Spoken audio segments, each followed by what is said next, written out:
మీ పేరండి? హరిబాబు సన్న పేరు. ప్రస్తుతం ఉన్న ప్రభుత్వంలో కూటమి గెలుస్తుందా లేదా వైఎస్ఆర్సీపీ పార్టీ గెలుస్తుందా? కూటమి వైఎస్ఆర్ అంటే నా ఒపీనియన్, నేను జనాలు వయసు బట్టి నేను విన్నది బట్టి అయితే కూటమి గెలుస్తుందని అనుకున్నాను సార్.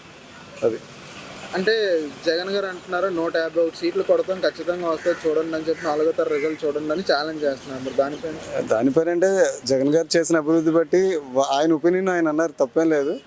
ఎవరు ఒపీనియన్ వాళ్ళు చెప్పొచ్చు.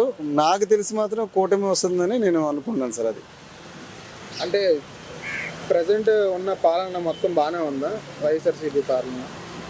ప్రజెంట్ పాలన బాగానే ఉంది సార్. అంటే చాలామందికి స్కూల్స్ అమ్మఒడి ఇవన్నీ వాళ్ళ ఒపీనియన్ చెప్తున్నారు. చాలామంది మన స్కూల్స్ బాగున్నాయి, కొంతమంది తర్వాత వాళ్ళకి అమ్మఒడి పింఛన్ పరంగా చాలామంది, నేను అవుట్ ఆఫ్ పల్లెటూరు సైడ్ వెళ్తే వాళ్ళు చెప్తున్న ఒపీనియన్ బాగుందని. మన సిటీ అవుట్స్కట్లో అయితే కొంతమంది జాబ్స్ లేవని ఇలాగని కొంతమంది నెగిటివ్ చెప్తున్నారు. ఆ ఒపీనియన్లో నేనైతే వింటున్నాను. అది చదువుకున్న వాళ్ళు ఎవరైనా ఇదవ్వట్లేదు కదా, జాబ్స్ లేవు ఏటి లేవని. అంటే మీరు పల్లెటూరు అన్నారు కదా, కొంతమందికి అమ్మఒడి ఉంటుంది, మరి మిగతా వాళ్ళ పరిస్థితి? యాక్చువల్లీ నాకు అమ్మఒడి సంగతి నాకు విషయం లేదు సార్. ఎందుకంటే మా పిల్లలు చిన్నవాళ్ళు. దానికోసం నేను గవర్నమెంట్ నుంచి అయితే రేషన్ వరకు అయితే నేను తీసుకోగలుగుతున్నాను. ఫ్రెండ్స్ మాత్రం నేను ఎడ్యుకేట్ అయింది ఇంటర్ వరకు చదువుకున్నాను, అంతవరకు బ్రేక్ చేశాను. ఎడ్యుకేషన్ పరంగా అయితే చాలామంది కంపెనీస్ రావట్లేదు అని చెప్తూ ఉన్నారు. ఆ ఒపీనియన్ ఏంటంటే నా ఫ్రెండ్స్ కూడా డెవలప్మెంట్ అవ్వాలి, ఇంకా చాలా రావాలి, అప్పు ఎక్కువ జగన్ ప్రభుత్వం అవుతుందని అంటున్నారు.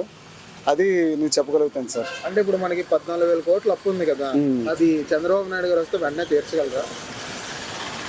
అది తీర్చగలరా అనేది అంటే అభివృద్ధి బట్టి తీరుస్తారండి. ఎవరైనా అప్పు నెక్స్ట్ ప్రభుత్వం మారినప్పుడు హెచ్చుతగ్గులు ఉంటాయి కదా, అప్పులు కానీ రొటేషన్స్ కానీ చేస్తారు కాబట్టి తీరుస్తారని అనుకుంటున్నాను.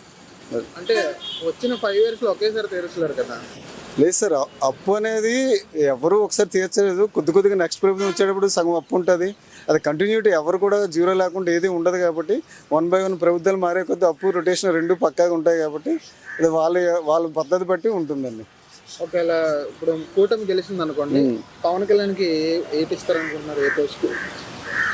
అది నాకు అంత ఐడియా లేదు సార్. అంటే లేదు, అంటే రియల్గా చెప్తున్నాను, నాకు పొలిటికల్ మీద అంత అవగాహన లేదు సార్. నేను పొలిటికల్ తెలిస్తే నేను మాట్లాడాలి దానికోసం. అది అంటే ఆయన వస్తే డెవలప్మెంట్ అవుద్దని అంటున్నారు, మరి ఎంతవరకు చేస్తారంది. ఇప్పుడు ఒకప్పుడు జగన్ గారు వస్తే అన్నీ చేస్తానని అన్నారు, అలాగే ఈయన వస్తే ఏం చేస్తారంది మనం చూడాలి సార్. అది